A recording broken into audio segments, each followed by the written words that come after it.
कुरान पाक में 3 वादों का जिक्र भी आया है। दुश्मनाने रसूल से उन्होंने वादा किया था अपने ईमान लाने से पहले। अल्लाह के नबी सल्लल्लाहु अलैहि वसल्लम ने फरमाया जाओ पहले अपने उस वादे को पूरा करके फिर वापस आओ। वादा मुकम्मल करना यह अल्लाह के हबीब सल्लल्लाहु ताला अलैहि वसल्लम के आली सिफात में से है। यहां कहा जाता है कितने वादे होते हैं और किससे किससे वादे किए जाते हैं, सब तोड़ दिए जाते हैं, भुला दिए जाते हैं। ऐ मेरे अजीजों, कुरान पाक में 3 वादों का जिक्र भी आया है। एक अंबिया से अल्लाह ने वादा लिया है, दूसरे तब उलमा से अल्लाह ने एक वादा लिया है, और तमाम मखलूक से भी अल्लाह ने एक वादा लिया है। अंबिया से वादा क्या था? अल्लाह ने फरमाया कि ऐ तमाम गिरोह अंबिया, जब मेरा आखिरी रसूल दुनिया में आए, अगर वो तुम्हारी किसी की जिंदगी में आए तो तुम सब के सब उस पर ईमान लाना। किन से वादा लिया था अल्लाह ने? अंबिया से। एक वादा ये है, और अल्लाह ने उनसे इकरार करवाया था। क्या तुम इकरार करते हो इस बात का कि जब मेरा रसूल आएगा तुम उस पर ईमान लाओगे, उसकी मदद करोगे? सारे नबियों ने कहा हाँ हम इकरार करते हैं। एक वादा ये। दूसरा, उलमा जो दुनिया में आलिम बनकर आने वाले, इनकी रूहों को भी अल्लाह ने, इनकी रूहों से भी अल्लाह ने वादा लिया। क्या? उलमा की जमात जब तुम दुनिया में जाओगे तो सिर्फ हक बयान करोगे। लतुबय्यिनुन्नहु लिन्नास वला तक्तुमूनहु, कोई भी हक बात छुपाओगे नहीं। उलमा ने भी वादा किया है अल्लाह से। और फिर सारी मखलूक, सारे इंसान, इनसे भी एक अल्लाह ने वादा लिया। क्या? अलस्तु बिरब्बिकुम, सारी रूहों से अल्लाह ने पूछा था क्या मैं तुम्हारा रब नहीं हूं? सबों ने कहा था अल्लाह क्यों नहीं, तू ही हमारा रब है। अल्लाह ने पूछा क्या तुम इसी वादे पर कायम रहोगे? इसी वादे पर कायम रहोगे? सबों ने कहा हाँ हम इस वादे पर कायम रहेंगे। लेकिन पैदा होने के बाद कितने हैं जो उस वादे पर कायम हैं, ये सबको मालूम। अल्हम्दुलिल्लाह, अल्लाह का बड़ा फजल और करम है, हम आज भी अल्लाह को ही अपना रब मानते हैं। हमारी रूह ने जो वादा किया था उसी वादे पर आज हम मुकम्मल हैं। उलमा में से बाज वो हैं जो अपने वादे को भूल गए, तो समझ लो कि उनके अंदर मुनाफिकत आ गई। जो हक बयान नहीं करना चाहते और जो छुपाना चाहते हैं हक बातों को, उनके अंदर निफाक आ गया। वो अपने मौला से किए हुए वादे को तोड़ करके बैठे हुए हैं। और अंबिया कराम तो वादा खिलाफी कर ही नहीं सकते। मेरे अजीजों, कुरान में ये 3 वादों का जिक्र आया है। अब आपकी जिंदगी में अभी अगर कभी किसी से वादा किया तो याद रख लेना, मोमिन का वादा ये अल्फाज की फेंकाई नहीं है, ये जुबान की इसी तरह चलाए हुए तीर नहीं है। मोमिन का किया हुआ वादा पत्थर की लकीर से ज्यादा मजबूत होना चाहिए कि अगर मैंने कहा है तो उसको करके दिखाऊं, और अगर नहीं हो सकता तो वादा भी ना करें, वादा भी ना करें। आम तौर पर जो वादा खिलाफियां देखने आ रही हैं वो शादीशुदा जोड़ों में यही तो है। शादी से पहले बहुत सारे वादे, इफ़ाए अहद, बहुत कुछ होते हैं और सब झूठे होते हैं, एक दूसरे के खिलाफ हो जाते हैं। क्या वो मोमिन है? उनकी मोमिनाना शान है ये ईमान की शान है कि किसी लड़की को पागल बनाने के लिए, अपने दामे फरेब में फंसाने के लिए उससे लंबे चौड़े वादे किए, उससे क्या क्या कहा, चांद पे ले जाऊंगा, तारे तोड़ लाऊंगा। ये सोचते होंगे कि ये सिर्फ अल्फाज हैं। अल्फाज औरों को कहने दो मेरे अजीज, मोमिन सिर्फ अल्फाज फेंकता नहीं, मोमिन जो कहता है उसको मुकम्मल करके रहता है। ईमान वालों का तकाजा यह होना चाहिए कि वो किसी से भी वादा करे तो पूरा करे। अल्लाह के नबी सल्लल्लाहु ताला अलैहि वसल्लम जानवरों से भी अगर वादा करते तो पूरा करते थे। जानवरों की बात अल्लाह के नबी सल्लल्लाहु ताला अलैहि वसल्लम ने फरमाया किसी जानवर से भी इस तरह का सुलूक ना करो। आप यहां अपने अखलाक को अगर बदलना चाहें तो सीरत मुस्तफ़ा का पूरा मुताला शुरू करो। अल्लाह के हबीब सल्लल्लाहु ताला अलैहि वसल्लम के अखलाक आली है। क्या आपने कभी किसी से वादा खिलाफी नहीं की? सादिकुल वादिल अमीन, आप वादे को भी सच्चा करने वाले और अमानतदार थे।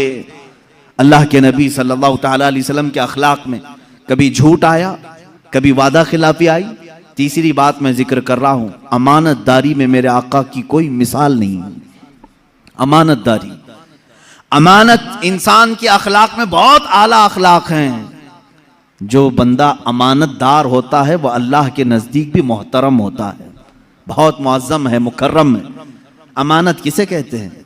कोई भी चीज़ तुम्हारे पास रखी गई, उसे संभालने को कहा गया, फिर जब उस शख्स ने वापस मांगा तो तुम उसको वो चीज़ वापस लौटा दो। अभी इसमें पैसे भी हो सकते हैं, सामान भी हो सकता है, बातें भी हो सकती हैं, बातें भी हो सकती हैं। कोई भी चीज़ अगर तुम्हारे पास अमानत के तौर पर रखी तो अमानतदार वही शख्स है जो रखी हुई चीज में खुर्द बुर्द ना करे, उससे पूछे बगैर कोई चीज उसमें इस्तेमाल ना करे। आपने अगर मेरे पास 1000 रुपये रखे और कहा यह अमानत है, आप इसको संभालें, मैंने उसको संभाला, 1 महीने के बाद आप दोबारा आए, मैंने अगर वो 1000 वापस तुम्हें लौटा दिए तो अमानतदार कहलाऊंगा। 1 रुपये भी खाया था तो खयानतदार, नहीं देने की बात किया तो और बड़ा झूठा धोखेबाज।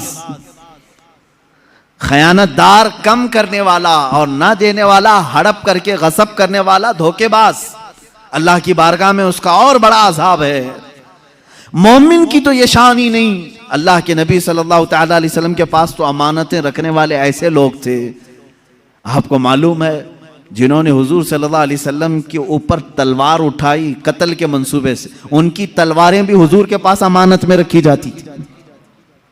वो भी जो दुश्मनी में उरूज पर पहुंचे हुए थे, अपनी अमानतें हुजूर के पास ही रखते थे। उनको मालूम था दुनिया इधर से उधर हो जाएगी, मोहम्मद अमानत में खयानत कभी नहीं करते सल्लल्लाहु तआला। हुजूर के मुतालिक इतना यकीन था उन्हें, इसीलिए हिजरत की रात हुजूर सल्लल्लाहु अलैहि वसल्लम मौला अली करमल्लाहु वजहुल करीम को अपने बिस्तर पर सुलाकर यही तो फरमाते हैं, अली कल सुबह उठना, मेरे पास मक्का वालों की अमानतें हैं, ये फला फला को अमानत वापस करके तुम भी मदीने चले आना। मुझे बताओ, जो शहर छोड़ करके जा रहा है सारा बटोर करके ले जाए, कौन पीछा करेगा, कौन आएगा? देखते हैं मैं नए शहर में जा रहा हूं। अल्लाह के नबी सल्लल्लाहु तआला अलैहि वसल्लम ने जिसका जिसका जैसा हक था वो वापस लौटाया, अगरचे वो दुश्मनों का हक था, वो हुजूर के दुश्मनों का हक था, लेकिन आपने वापस लौटाया। पूरी जिंदगी पाक में आपके किसी ने आपकी अमानतों पर उंगली नहीं उठाई, कभी आपको तोहमत नहीं लगाई। अजीज़ान गिरामी, मोमिन की भी आला शान होनी चाहिए, वो अमानतदार बने, अमानतदार बने। कोई चीज तुम्हारे पास रखी हुई हो उसे या तो लौटाओ या तो फिर उसकी सही हिफाजत करो। अमानत में खयानत करने वाले के मुतालिक भी हुजूर सल्लल्लाहु अलैहि वसल्लम फरमाते हैं वो मुनाफिक है। ईमान वाला अमानत में खयानत नहीं करता। अब अगर इसके मफहूम को मैं तवील करूं तो बहुत लंबा हो जाएगा। क्या चीज अमानत है? चलो मैंने आपके पास 100 रुपये दिए, आप 100 रुपये वापस लौटाएंगे तो आप अमानतदार, बात सही है। और अगर कम करके लौटाया तो खयानतदार। ये फार्मूला मालूम है? अब सुनो, अल्लाह रब्बुल इज्जत ने तुम्हें क्या क्या चीजें अमानत में दी। तुम्हारे हाथ ये अमानत हैं अल्लाह के, तुम्हारी आंखें अल्लाह की अमानत हैं, तुम्हारी जुबान ये अल्लाह की अमानत है, तुम्हारा जहन, तुम्हारा दिल ये अल्लाह की अमानत है। कुरान में अल्लाह ने फरमाया सुम्मा लतुसअलुन्ना यौमइदिन अनिन नईम, क़यामत के दिन फिर मैं अपनी हर नेमत के बारे में पूछूंगा। मैंने फला फला फला चीजें तुझे दी थी अमानत के तौर पर, वापस पलटा। अगर हमने सही सलामत अल्लाह तक की अमानतें लौटाई तो अमानतदार हैं, वरना खयानतदारों में उठाए जाएंगे। मुझे बताओ मेरे अजीजों, क्या हम खयानत के इर्तिकाब में नहीं हैं? आज हमारी आंखों का वही इस्तेमाल हो रहा है जो मौला चाह रहा है? क्या हमारी उंगलियां, हमारे हाथ, हमारे पैर महफूज हैं? अल्लाह ने जिस मकसद के लिए इनको पैदा किया उसी मकसद पर हमने इनको लगाया है। तो अगर हमने गलत इस्तेमाल करना शुरू किया है तो अल्लाह की अमानतों में खयानत हो रही है। क़यामत के दिन खयानत करने वालों में हशर हो सकता है। हाँ, लेकिन अल्लाह रब्बुल इज्जत अफू व गफूर व करीम व रऊफ व रहीम है। वो चाहे तो तुम्हारी खयानतों को माफ करेगा, माफ करेगा। फिर से अल्लाह तबारक व तआला तुम्हें पाक व साफ करके उठाएगा। तौबा कर लो। अब तक अगर खयानत की थी अपने हाथों से, अपने आंखों से या अपनी जुबान से, तौबा कर लो, बाज आ जाओ। ये कहो ऐ बारे इलाहा, तेरी दी हुई आंखें मैंने गलत जगह इस्तेमाल की, तेरी दी हुई जुबान से मैंने गलाजतें निकाली, ए रब्बे जुल जलाल, तूने कुरान पढ़ने के लिए मुझे जुबान दी थी। कुरान में कहा था वक़ूलू लिन्नासि हुस्ना, लोगों से अच्छी अच्छी बातें करो, लेकिन जुबान खुलती थी तो गाली गलोच भी आई, झूठ भी आया, गीबत भी आई, चुगली भी आई, गाने बजाने भी आए। ये तमाम चीजों से अपनी जुबान को गलीज कर लिया, अमानत में खयानत हो गई। लेकिन याद रखो, जब किसी बंदे को ये एहसास हो जाए कि मैंने अल्लाह की अमानतों में खयानत किया है, तो फौरन पलट आए अल्लाह की बारगाह में। इसलिए कि रब ताला फरमाता है अब भी हमारा दरे रहमत खुला है, तुम्हारी खयानतों को अल्लाह माफ करेगा, अल्लाह माफ फरमाएगा। अजीजा ने गिरामी वक़ार, रसूल करीम सल्लल्लाहु तआला अलैहि वसल्लम के अखलाक में झूठ कभी नहीं आया, वादा खिलाफी कभी नहीं आई, अमानत में खयानत कभी नहीं आई। ये तो वो चीजें हैं जो मुनाफिकत पैदा करती हैं। हुजूर अकरम की जिंदगी पाक में कभी ये चीजें नहीं आई। अब जरा अल्लाह के हबीब सल्लल्लाहु तआला अलैहि वसल्लम के मुआशरती अखलाक में बताऊं। मुआशरती अखलाक का मतलब क्या है कि एक सोसाइटी में रहने के लिए कौन से अखलाक की जरूरत है, कैसी आदतें होनी चाहिए आपके अंदर सोसाइटी में रहें। देखिए, अखलाक एक बहुत बड़ा टॉपिक है और इस पर अगर मुसलमान पूरा नहीं उतरा तो मैं समझता हूं कि वो इस्लाम में पूरा आया ही नहीं।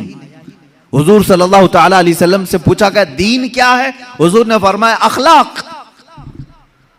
फिर पूछा गया दीन क्या है, हुजूर ने फरमाया अखलाक। फिर पूछा गया दीन क्या है, फरमाया अखलाक। अच्छी आदतों का नाम दीन है। और फिर एक हदीस पाक में है अद्दीनुन नसीहा, दीन खैर खाही करने का नाम है, अच्छा सोचने का नाम है। किसके बारे में अच्छा सोचें? लिल्लाही वली रसूलिही वलिल मुमिनीना आम्मा।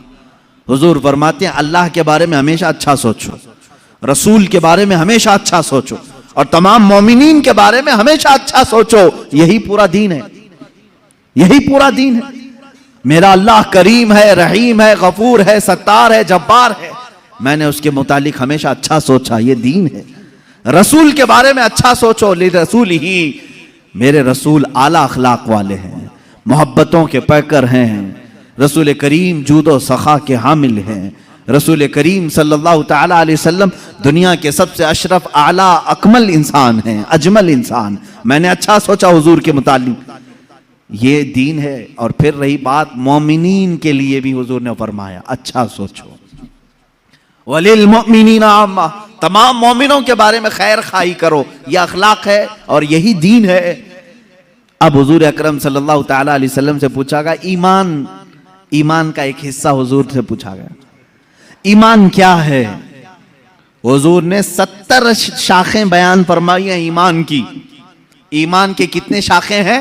70 शाखें हैं, 70 डिपार्टमेंट हैं। हुजूर पाक सल्लल्लाहु तआला अलैहि वसल्लम ने उसमें से एक बयान ये फरमाया, अल मुस्लिमु मन सलिमल मुस्लिमून मिन लिसानिही व यदिही। मुसलमान तो वो है जिसके हाथ से और जिसकी जुबान से दूसरे मुसलमान महफूज हो, जिसके हाथ से और जिसकी जुबान से दूसरे मुसलमान महफूज हो, वो इस्लाम के आला अखलाक पर है। ईमान का एक हिस्सा ये है, हुजूर पाक सल्लल्लाहु अलैहि वसल्लम फरमाते हैं अन तुहिब्ब लि अखीही मा युहिब्बु लि नफ्सी, मा तुहिब्बु लि नफ्सी। तुम अपने भाई के लिए वही चीज पसंद करो जो अपने लिए पसंद करते हो। यह अखलाक है। यही ईमान वालों के साथ, मोमिनीन के साथ खैर खाही करने का मामला है, मतलब है। और अल्लाह के हबीब सल्लल्लाहु तआला अलैहि वसल्लम ने सिर्फ बयान नहीं किया बल्कि करके दिखाया है हमेशा। अल्लाह के रसूल सल्लल्लाहु तआला अलैहि वसल्लम जो अपने लिए पसंद फरमाते थे वही सारे सहाबा के लिए भी पसंद करते थे। गुरूर, तकब्बुर, नखुवत, घमंड, इन तमाम चीजों से मेरे आका सल्लल्लाहु तआला अलैहि वसल्लम बहुत दूर थे। कभी आपने किब्र नहीं फरमाया। खुद फरमाते हैं मैं सैयदुल अव्वलीन हूं, सैयदुल आखिरीन हूं, वला फख्र, लेकिन मैं इस पर घमंड नहीं करता।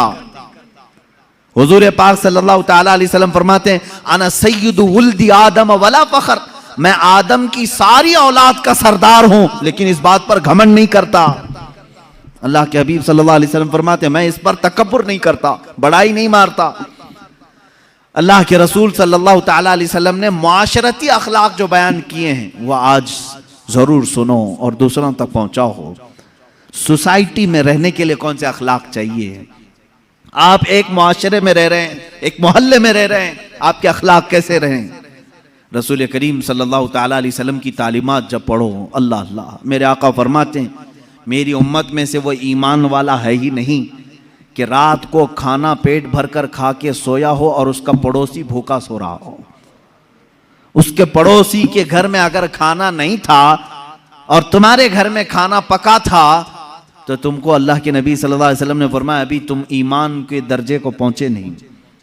यह है मुआशरती अखलाक, सोसाइटी के अखलाक कि जिस जगह तुम रह रहे हो अपने साथ दूसरों की फिक्र रखना। मैं खा रहा हूं तो मेरे बगल वाले का क्या हाल है, अगर वो लोग भी अच्छे हैं तो तुम भी अच्छे खाओ। आपके घर के अगल बगल पड़ोस में सारे लोग अच्छी चीजें खा रहे हैं तो तुम भी खाओ। यहां तक कि हुजूर अकरम सल्लल्लाहु अलैहि वसल्लम ने फरमाया जब तुम सालन बनाया करो तो पानी ज्यादा डाल लो। क्यों? पतला सालन खाना अच्छा है? पतला सालन खाना अच्छा है? हुजूर पाक सल्लल्लाहु ताला अलैहि वसल्लम के तालीमात का मफहूम मैं बता रहा हूं। फरमाते हैं कि तुम जब सालन बनाया करो तो थोड़ा शोरबे में पानी ज्यादा कर लो ताकि तुम्हारे पड़ोसियों को भी थोड़ा उसमें दे सको। और अगर कोई गाढ़ा सालन ही दे सकता है तो दे दे। ये उसके लिए फरमाया गया जो बहुत ही गरीब है और कभी सालन पका रहा है। फरमाया गया तू भी अकेला मत खा, तेरे सालन में थोड़ा पानी ज्यादा करके दूसरों को भी शामिल कर ले। ये सोसाइटी के अखलाक है। ये सारी चीजें क्या आज हम में से उठ नहीं गई? हमारे यहाँ कितने बीमार पड़े होंगे, हम में से कोई उनको देखने नहीं जाता। इयादत कई सुन्नतें खत्म कर दी लोगों ने, और खास तौर पर शहरी जिंदगी ऐसी हो गई है।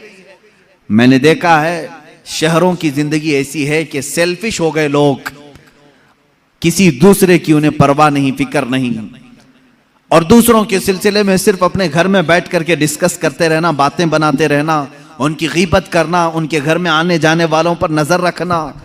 यही अखलाक है सोसाइटी में रहने के।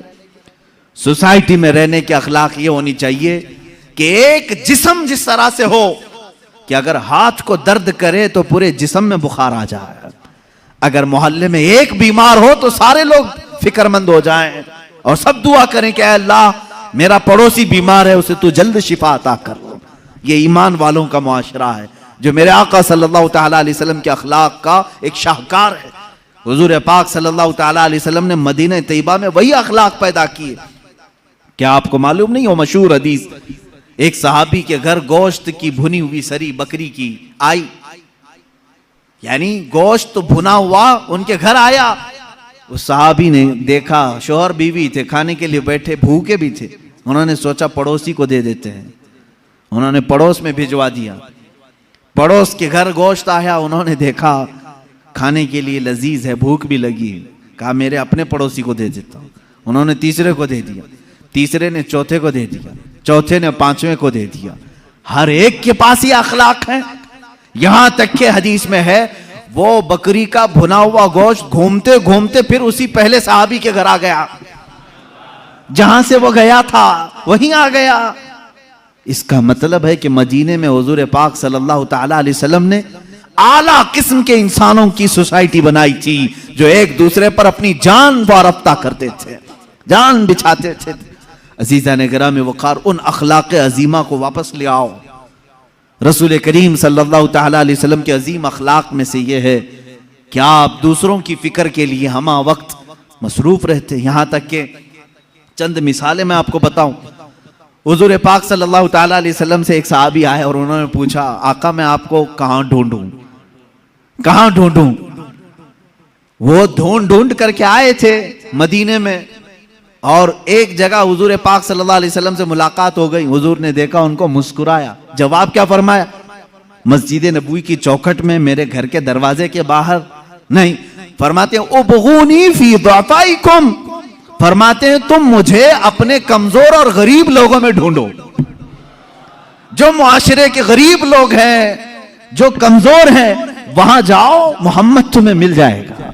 ये मेरे आका सल्लल्लाहु अलैहि वसल्लम ने फरमाया उबगूनी फी दुआफाइकुम, मुझे ढूंढो अपने गरीबों में, अपने फकीरों में, अल्लाह के नबी सल्लल्लाहु ताला अलैहि वसल्लम की अखलाक करीमा थे, आला अखलाक थे कि लोगों की मिजाज पुरसी करना और छोटे लोगों के साथ भी वक्त बिताना।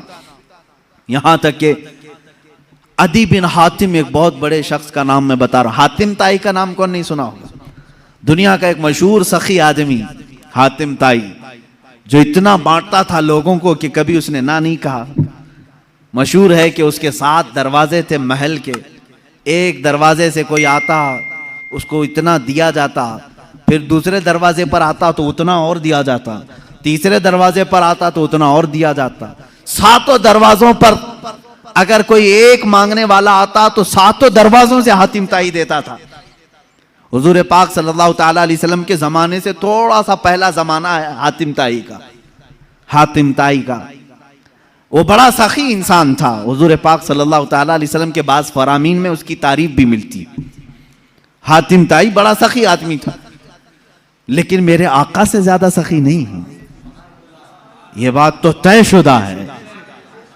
अच्छा, एक सवाल किसी ने यह भी किया है कि हातिम ताई के तो 7 दरवाजे थे, 7 दरवाजे थे, हर दरवाजे पर उतना उतना दिया जाता था। मोहम्मद अरबी सल्लल्लाहु अलैहि वसल्लम का एक ही दरवाजा था, ये बड़े सखी कि वो बड़े सखी। हातिम ताई बड़ा सखी है, 7 दरवाजे बांटने के लिए रखता। एक आशिक रसूल ने जवाब दिया, मियाँ साइल को, फकीर को दूसरे दरवाजे की हाजत उस वक्त होती है जब पहले दरवाजे से पेट भरकर नहीं मिलता। यहां तो इतना दिया जाता है कि दूसरे दरवाजे की हाजत ही नहीं। आला हज़रत फाजिल बरेलवी रहमतुल्लाह ताला अलैह ने फरमाया है, इमाम इश्क व मोहब्बत बारगाह रिसालत मुआब सल्लल्लाहु ताला अलैहि वसल्लम में फरमाते, मेरे करीम से गर कतरा किसी ने मांगा, दरिया बहा दिए हैं, दुर्बे बहा दिए हैं। सरकार में न ला है, मांगेंगे मांगे जाएंगे, मुंह मांगी पाएंगे। सरकार में न ला है न हाजत अगर की है। 2 चीजें हुजूर की बारगाह में नहीं है। क्या? ला का मतलब नहीं। आया कुछ मांगने के लिए, हुजूर ने कहा नहीं चल ये नहीं दूंगा। हुजूर ने ये कभी नहीं फरमाया पूरी जिंदगी में। ला का लफ्ज हुजूर के पास हुआ नहीं किसी फकीर के लिए। और दूसरी चीज है अगर यानी मेरे पास कोई आया, मैं कहा अगर नमाज पढ़ेगा तो दूंगा, अगर रोजा रखेगा तो दूंगा। हुजूर ने कभी किसी को बांटा है तो अगर पे भी नहीं दिया, अगर तो अच्छा बनेगा तो दूंगा, नहीं। आला हज़रत फरमाते हैं, सरकार में न ला है न हाजत अगर की है। वाह क्या जूदो करम है शहे बता तेरा, नहीं सुनता ही नहीं मांगने वाला तेरा। उस हातिम ताई के बेटे की बात कर रहा हूं, अदी बिन हातिम।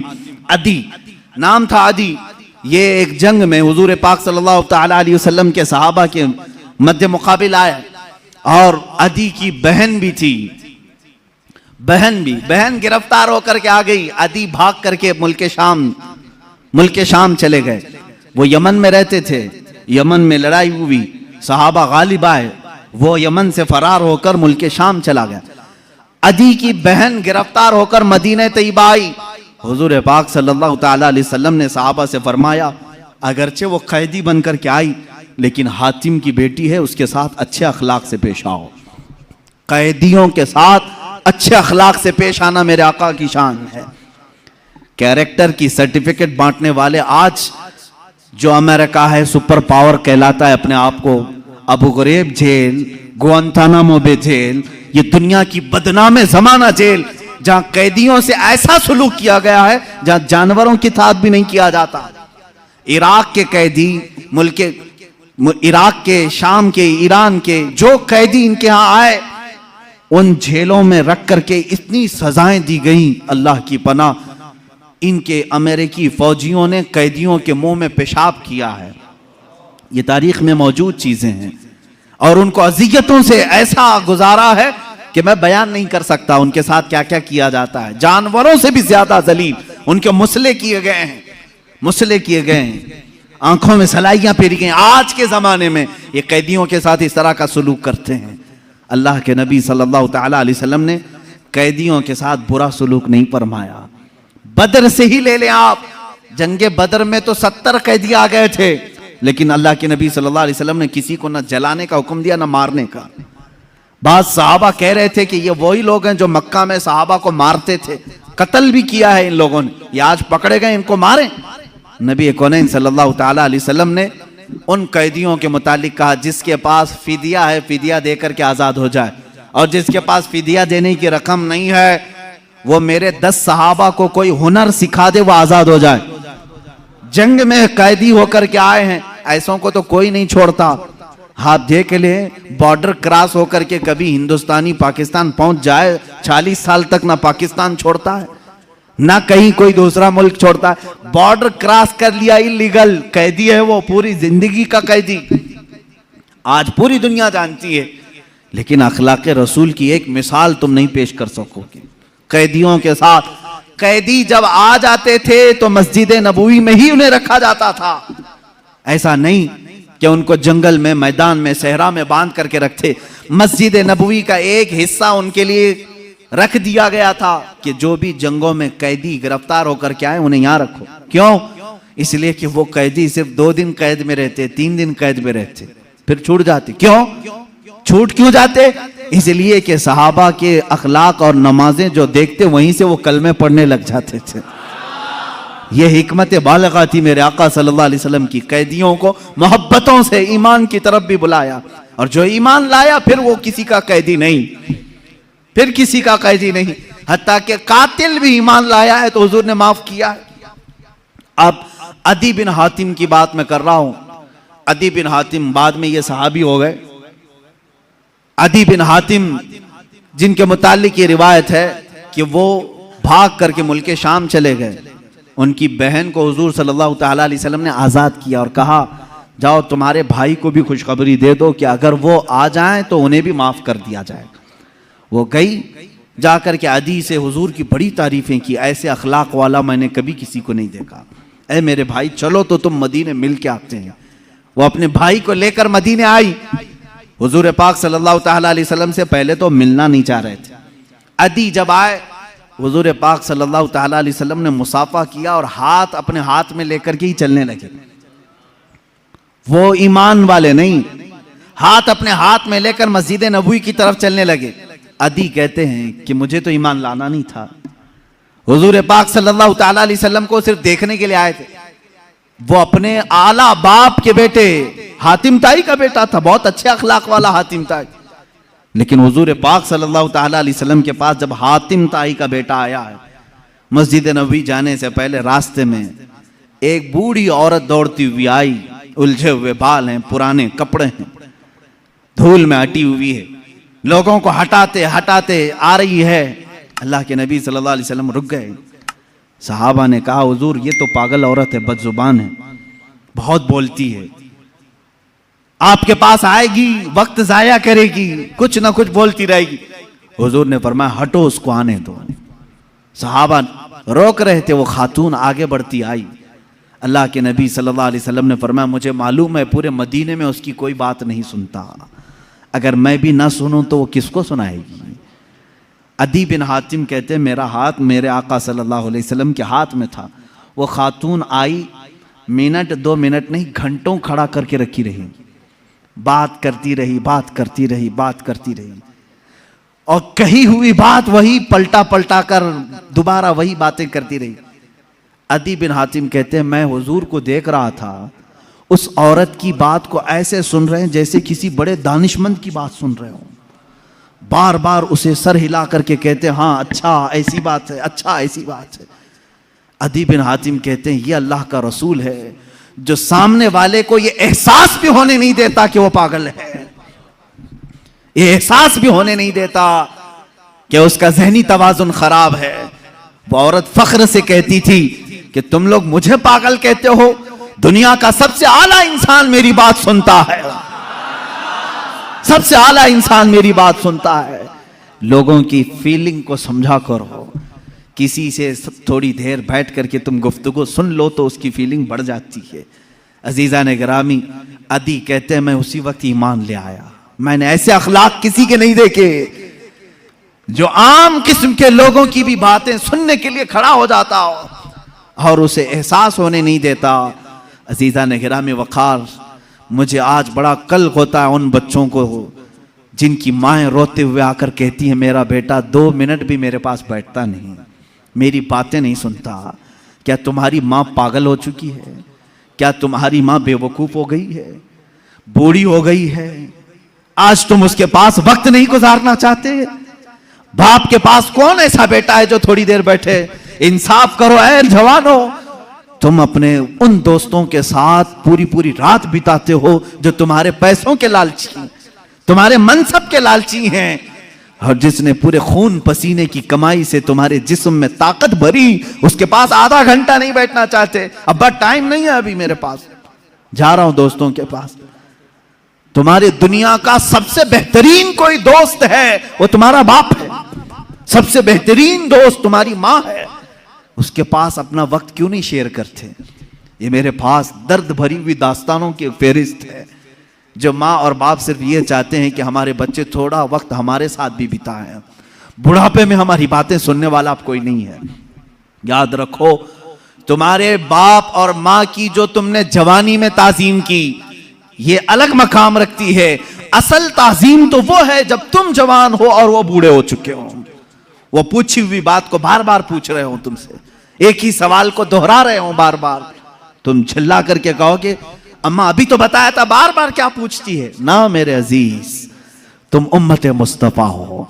मेरे आका सल्लल्लाहु ताला अलैहि वसल्लम एक ऐसी औरत जिसके मदीने में कोई बात नहीं सुनता, एक ही बात को 70 बार सुना होगा, लेकिन कभी हुजूर ने नहीं फरमाया अभी थोड़ी देर पहले तूने कहा था ना। उसकी बात, हर बात सुनते रहे। अपने माँ बाप में से जब कोई बुढ़ापे को पहुंच जाए, वो तुमसे बार बार सवाल करने लगे, तो उन्हें ये एहसास भी होने नहीं देना कि उन्होंने तुमको इससे पहले भी कोई बात पूछी थी। हर बार नई ताजगी के साथ जवाब दो, हाँ अम्मा ऐसी बात तो है। कभी तुम्हारी माँ ने पूछा बेटा सुबह नाश्ता किए थे? कहा हाँ अम्मा नाश्ता हो गया। थोड़ी देर के बाद फिर पूछी अम्मा बेटा नाश्ता किए थे? कहा हाँ अम्मा अभी तो नाश्ता किया था। फिर पूछा उसने नाश्ता किए बेटा? कहा हाँ अम्मा नाश्ता किया। ये नहीं कि अम्मा अभी तो बताया फिर पूछ रही हो, नहीं, उसे ये एहसास तक होने ना दो कि उसने 2 बार तुमको पहले पूछा है। ये है माँ बाप की ताजीम, ये है हुस्न अखलाक। अल्लाह के नबी सल्लल्लाहु ताला अलैहि वसल्लम उनकी बातें सुनते थे जिनकी दुनिया में कोई नहीं सुनता था। इसीलिए शायर ने कहा है लगाते हैं सीने से उसको भी आका जो होता नहीं मुंह लगाने के काबिल, जो होता नहीं मुंह लगाने के काबिल है। मेरे अजीजों, यही तो एक भरम हमारे पास है, यही तो एक आस हमारे पास है। आज हमारी कोई सुनता है तो सिर्फ मुस्तफ़ा करीम का दरबार है, मेरे आका सल्लल्लाहु ताला अलैहि वसल्लम। ये आस बढ़ जाती है, हमारी उम्मीदें बढ़ जाती हैं कि हमारी अगर दुनिया में आज कोई नहीं सुन रहा, इंशाअल्लाह एक दिन मदीने पहुंचकर सब सुनाएंगे, सब सुनाएंगे। मेरे आका सल्लल्लाहु ताला अलैहि वसल्लम धुतकारेंगे भी नहीं, इनकारेंगे भी नहीं, सुनेंगे पूरी बातें। यहां तक कि अल्लाह के नबी सल्लल्लाहु ताला अलैहि वसल्लम के पास लोग आते अपनी दर्द की दास्तानें सुनाने के लिए। कभी आपने महसूस किया कि मेरी जिंदगी ऐसी तो बन जाए, कोई मेरे पास आकर के अपने गम को सुना ले?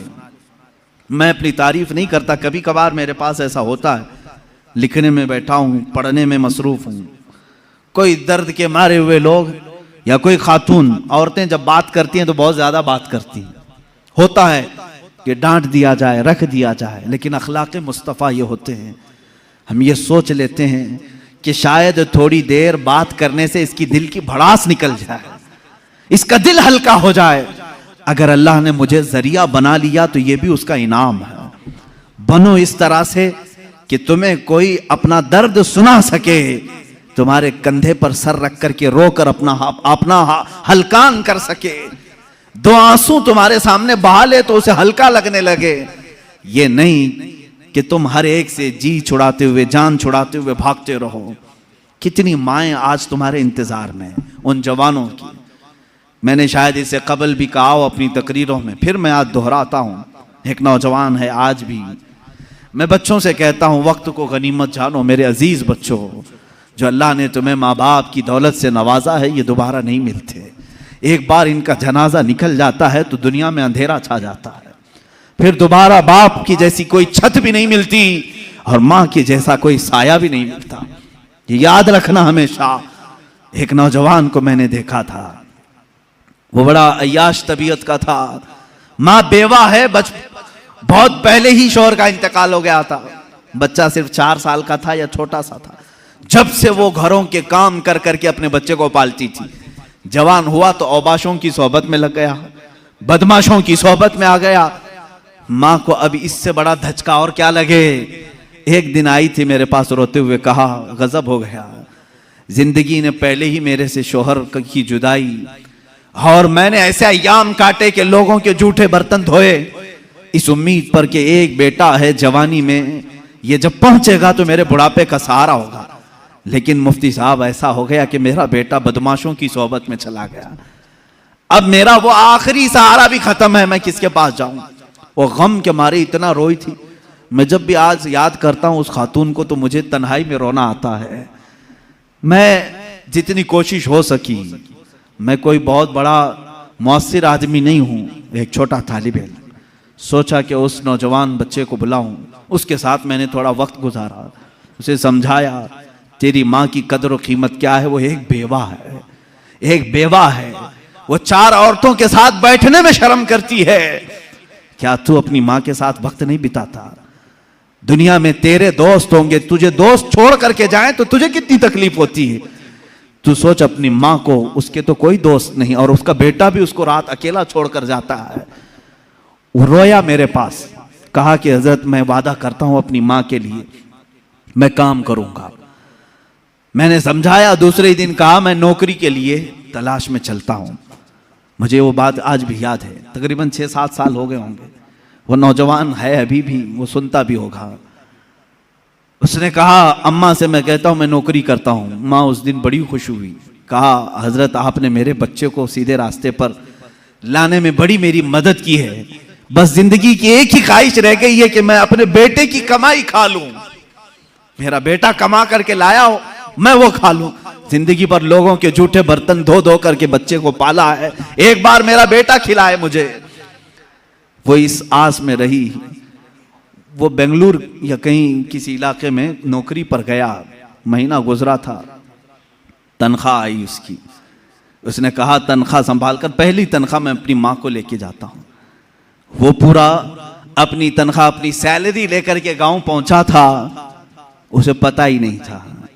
उसके घर के पास भीड़ जमा हुई थी। जब उसने देखा तो लोगों ने कहा कि तेरी माँ का रात में इंतकाल हो चुका।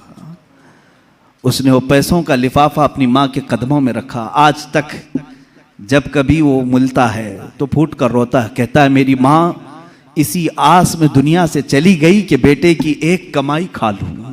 लेकिन मुझसे ज्यादा बदनसीब कौन है इस दुनिया में, जो माँ के कमाए हुए जूठे बर्तन को धोए हुए कमाई तो खा लिया, अपने हाथों का एक लुकमा में अपनी बेवा माँ को खिला नहीं सका। ऐ नौजवान हो, क्या इसी का नाम जिंदगी है? क्या इसी का नाम ईमान है? तुम्हारे अखलाक तो वो होने चाहिए कि तुम बाहर जाओ तो तुम्हारे माँ बाप तुम्हारे अखलाक पर फख्र करें। तुम्हारी एक एक कमाई के लिए वो आज भी इंतजार में है। एक बात याद रखना, माँ बाप लालची नहीं है तुम्हारे, लेकिन सिर्फ उनकी ख्वाहिश ये होती है कि बेटा अपने पैरों पर खड़ा हो जाए। जब मुर्गी अपने चूजों को खुद खाते हुए देखती है तो खुश हो जाती है। पहले चोंच से दाने तोड़ तोड़ के खिलाती रहती है, लेकिन जब बच्चे खाने के लायक हो जाते हैं तो खुश होती है। क्या तुम्हारे माँ बाप को इतनी भी खुशी नहीं देना चाहते हो? आज इतना भी उन्हें सुकून नहीं देना चाहते? जिन्होंने माँ बाप के साथ बदतमीजियां की हैं, उन्होंने दुनिया में अपनी जहन्नम खरीदी है। अल्लाह के नबी सल्लल्लाहु तआला अलैहि वसल्लम से किसी ने पूछा माँ बाप क्या हैं? हुजूर ने फरमाया वो तेरी जन्नत भी है, तेरी दोज़ख भी है। वो तेरी जन्नत भी है, तेरी दोज़ख भी है। जिसने माँ बाप के साथ बुरा सलूक किया उसने दुनिया में दोज़ख खरीद ली है। अल्लाह के नबी सल्लल्लाहु अलैहि वसल्लम ने यहाँ तक फरमाया, मैं तो चाहता हूं कि जिस घर में वालिदैन का नाफरमान हो उसके घर को आग लगा दूं, दुनिया में आग लगा दूं। यह बात यहां से निकली थी कि तुम उम्मत मुस्तफा हो। मेरे अखलाक, मेरे आका के अखलाक तो ये थे।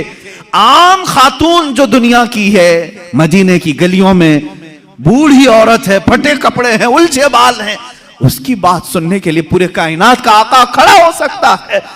है मेरे अजीज, तुम अपनी माँ के लिए थोड़ा सा वक्त नहीं निकाल सकते? अपनी माओं के पास वक्त गुजारो। मैं समझता हूं दुनिया का अजीम वक्त है, दुनिया का अजीम वक्त है। मैं भी आज अपनी डायरी में मैंने लिखा है, मैंने बहुत सारी जगहों पर तालीम हासिल की है, मदरसों में पढ़ा हूं, हिफ्ज़ कुरान हुआ है, आलिम पढ़े हैं या मुफ्ती कोर्स किए हैं, जहां जहां वक्त गुजारे हैं। लेकिन मैंने महसूस किया है मेरी जिंदगी का सबसे कीमती वक्त वो है जब मेरे बाप बीमार थे और मैं उनके कदमों में बैठा रहा हूं, उनकी आखिरी नसीहतें सुन रहा हूं। उससे बेहतर वक्त हमारी जिंदगी में नहीं आया। एक मेरे उस्ताद गिरामी, मुर्शिद गिरामी के पास गुजारा हुआ वक्त, वो मेरी जिंदगी का लुब्बे लुबाब है, हासिल कलाम है। मैं समझता हूं मेरी नजात का कोई जरिया है तो यही दो वक्त है। बाकी तो मैंने भी दुनिया में कोई अच्छा काम नहीं किया।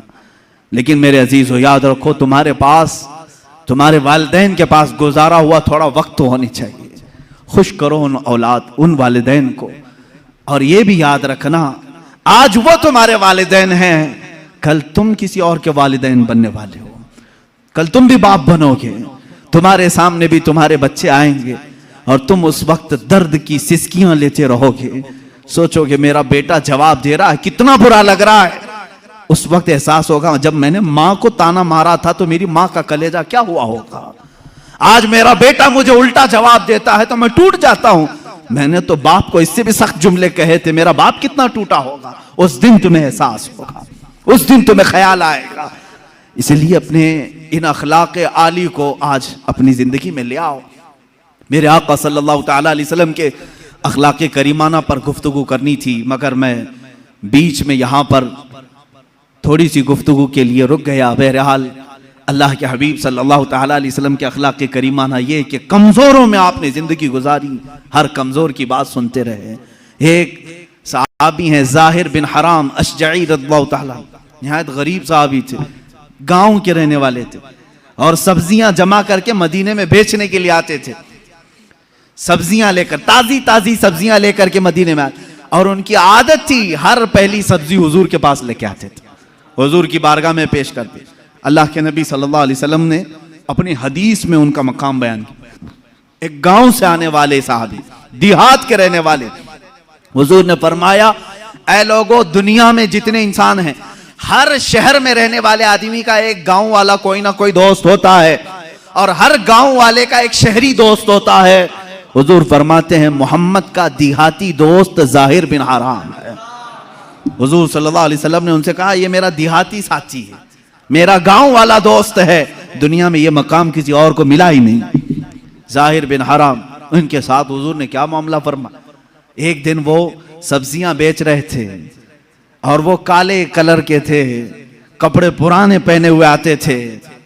लोग, जाहिर सी बात है, सब्जियां बेचने वाले, काम काज करने वाले, खेती बाड़ी का काम करने वाले लोग सब्जियां लेकर के दूर से ही चले जाते हैं। एक दिन बाजार में खुद मेरे आका सल्लल्लाहु अलैहि वसल्लम तशरीफ लाए और वो आवाज दे रहे थे, कोई है सब्जी लेगा, ताजी ताजी सब्जी, ताजी ताजी सब्जी। हुजूर पाक सल्लल्लाहु अलैहि वसल्लम पीछे से आए और उनकी पेशानी पर, उनकी आंखों पर अपना हाथ रख दिया, उनकी आंखों पर हाथ रख दिया और फिर उसके बाद खामोश खड़े रहे। वो सहाबी ने देखा, खुशबू से महसूस कर लिया, ये कायनात का अफजल व आला अशरफ व अकमल इंसान मेरे से पीछे है। अपनी पीठ को हुजूर के सीने से मलने लगे, अपना जिस्म हुजूर से लगाने लगे। हुजूर पाक ने मुस्कुराया और फिर बाजार वाले देखते रहे। बाजार वालों को हुजूर ने फरमाया, ऐ लोगों, कोई मुझसे इस गुलाम को खरीदेगा, कोई खरीदेगा? जबकि वो हुजूर के गुलाम नहीं थे। हुजूर पाक सल्लल्लाहु अलैहि वसल्लम ने जब ये एजाज के साथ उन्हें नवाजा तो उन्होंने कहा, या रसूल अल्लाह सल्लल्लाहु अलैहि वसल्लम, मुझ जैसे की भी कोई कीमत है, मुझे कौन खरीदेगा? काला कलोटा हूं, फटे लिबास में रहता हूं, खेती बाड़ी का काम करता हूं। अल्लाह के नबी सल्लल्लाहु अलैहि वसल्लम ने फरमाया, ऐ ज़ाहिर बिन हराम, आज के बाजार में सब्जी तो बेचने आ रहा है, मगर आज मोहम्मद अरबी सल्लल्लाहु अलैहि वसल्लम ज़ाहिर को बेच रहा है और खरीदार कोई नहीं, अल्लाह रब्बुल इज्जत है। तेरी इज्जत अल्लाह की बारगाह में। एक फकीर, एक मजदूर के साथ ये अखलाक किसके हैं? रसूल पाक सल्लल्लाहु अलैहि वसल्लम के। आप मजदूरों से दूर हटते हो, ये इसका स्टेटस अलग है, मेरा स्टेटस अलग है। यहाँ तक कि अल्लाह के नबी सल्लल्लाहु अलैहि वसल्लम से एक सहाबी कहते हैं, मैं गया, छोटा मकान था, मैंने दावत दे दी कि हुजूर आ जाएं। हुजूर पाक सल्लल्लाहु ताला अलैहि वसल्लम तशरीफ़ लेकर आ गए। मेरे घर में उस दिन कुछ नहीं था, मैंने तो सोचा था आते हैं कि नहीं आते मालूम नहीं। जौ की रोटी, सत्तू और शहद, बस इस पर हुजूर की दावत की। और हुजूर जाते हुए कहते हैं, बहुत अजीम खाना मेरा आज हुआ है। घर वाले का दिल रखा, गरीब सहाबी का, कहते हैं बहुत अजीम खाना तुमने हमें खिलाया, पुरतकल्लुफ खाना था।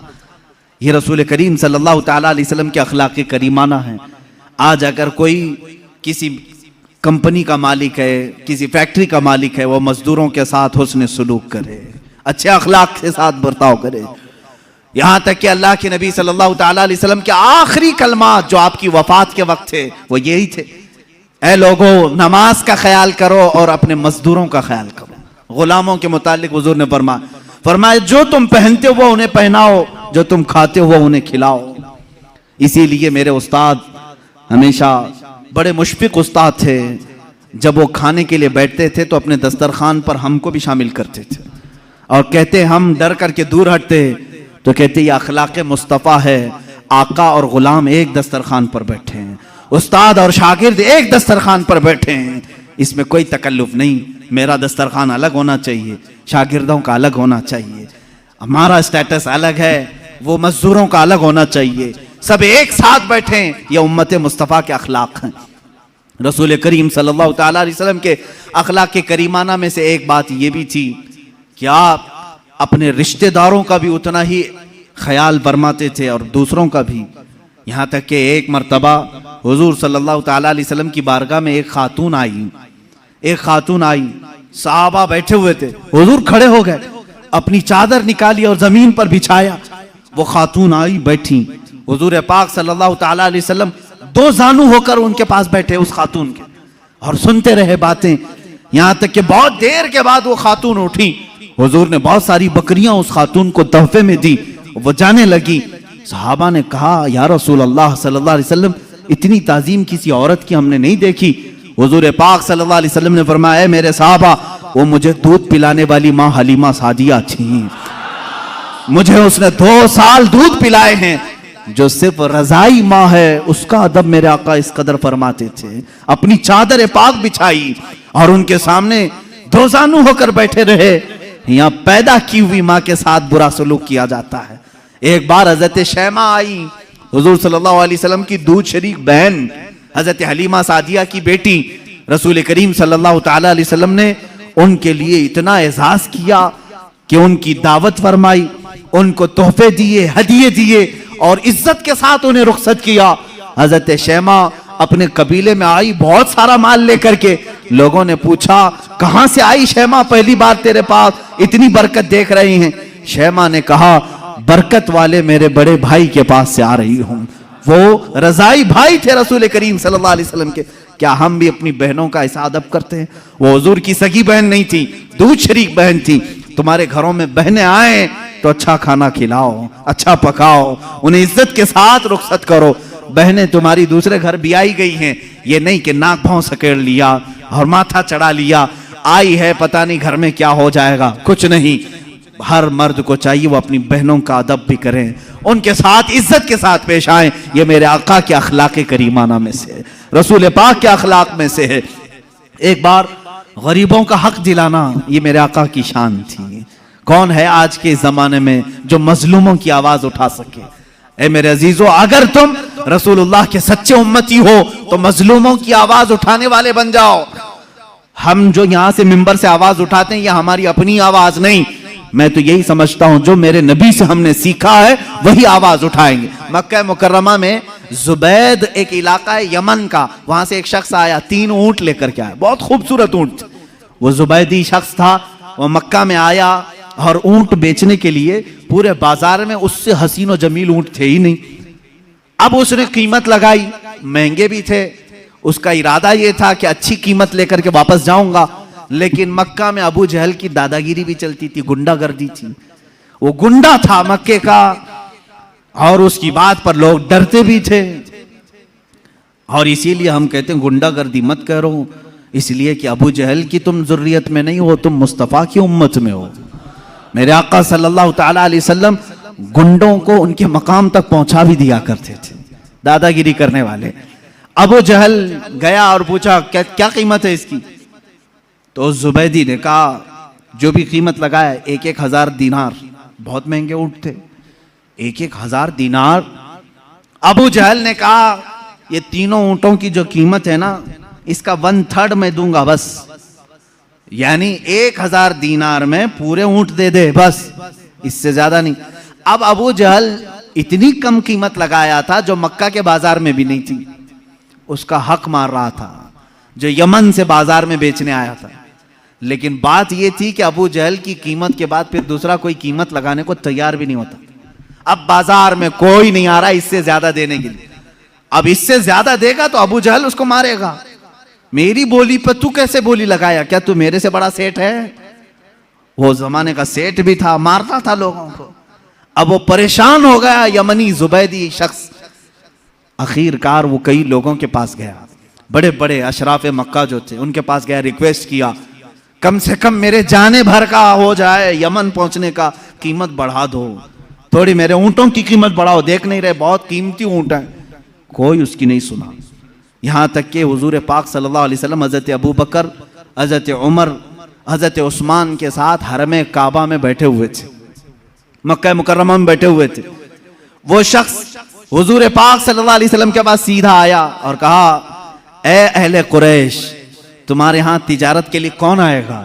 तुम्हारे यहां गरीबों का इस्तेहसाल किया जाता है, जुल्म किया जाता है, कीमतें घटा करके ली जाती हैं, गुंडागर्दी है, दादागिरी है, कौन आएगा तिजारत करने? हुजूर पाक सल्लल्लाहु अलैहि वसल्लम खड़े हो गए, कहा कौन तेरे साथ गुंडागर्दी किया, कौन है तेरे साथ दादागिरी किया? उसने अपना पूरा वाकया सुनाया, मेरे ऊंटों की इतनी कीमत मैंने लगाई, अबू जहल ने गिरा करके इतनी कीमत लगाई और उसकी कीमत के बाद कोई दूसरा कीमत लगाने को तैयार ही नहीं। हुजूर पाक सल्लल्लाहु अलैहि वसल्लम ने फरमाया चल मैं तेरे साथ चलता हूं। बाजार में हुजूर तशरीफ लाए, बाजार में आए अल्लाह के नबी सल्लल्लाहु ताला अलैहि वसल्लम, पूरे बाजार में कोई उन ऊंटों को खरीदने की हिम्मत नहीं कर रहा है। हुजूर ने सारे मजमे में पुकार कर कहा तेरे ऊंटों की क्या कीमत है? उसने पहले जो कीमत बताई वही बताई, ये ऊंटों की कीमत है। अल्लाह के नबी सल्लल्लाहु अलैहि वसल्लम ने फरमाया मंजूर है, मुझे मंजूर है। अबू जहल भी खड़ा था, खामोश खड़ा था, देख रहा था कि कौन कीमत लगाएगा। हुजूर ने लगाया, 3,000 दिरहम दीनार दिए और तीनों ऊंट ले लिए और खुद बाजार में खड़े हो गए। अब कोई मुझसे ऊंट खरीदेगा? कोई है जो मुझसे ऊंट खरीदे? हुजूर ने तिजारत भी सिखाई, यहां तक कि हुजूर पाक सल्लल्लाहु ताला अलैहि वसल्लम ने 2 ऊंटों की कीमत वो रखी जो उसने 3 ऊंटों की रखी थी, बढ़ा करके, यानी 3 ऊंटों की 3,000 थी, हुजूर ने 2 ऊंटों की कीमत 3,000 रखी और उसी वक्त बाजार में खरीदार भी आए और बिक भी गए। एक ऊंट फायदे में बचा रहा। 3,000 जो हुजूर ने उसको दिए थे वो 3,000 2 ऊंटों में वापस आए, एक ऊंट फायदे में बचा रहा। उस एक ऊंट को मेरे आका सल्लल्लाहु अलैहि वसल्लम ने बेचा, दूसरा खरीदार आया और वो पूरे माल को वही यमनी जुबैदी शख्स के हवाले किया, अपने अहले खाना को, अपने घर वालों को सब में तकसीम किया।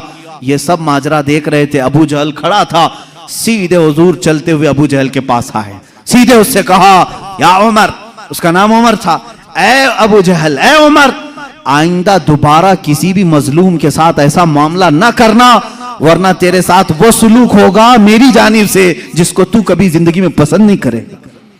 उसने कहा ठीक है, मैं वादा करता हूं आइंदा से किसी की कीमत नहीं गिराऊंगा। भीगी बिल्ली बन गया, डर गया इतना, जिसके रौब से सारे लोग डर रहे थे, कुछ नहीं। हुजूर शाहाना फतह के साथ निकले, सारे कुरैश के सरदार जल्दी जल्दी दौड़े आए। अबू जहल से कहा क्या हो गया, क्यों घिग्गी बन गई थी? मोहम्मद से डर गए? हम तो उनके खिलाफ मीटिंगें करते रहते हैं, सबके सामने उन्होंने तुझे डरा लिया और तू हाँ हाँ करता रहा, वादा भी कर लिया आइंदा कभी नहीं करूंगा, क्या बात है? सुनो मेरे अजीजों, अल्लाह की अजीम फतह और नुसरत कैसी होती है।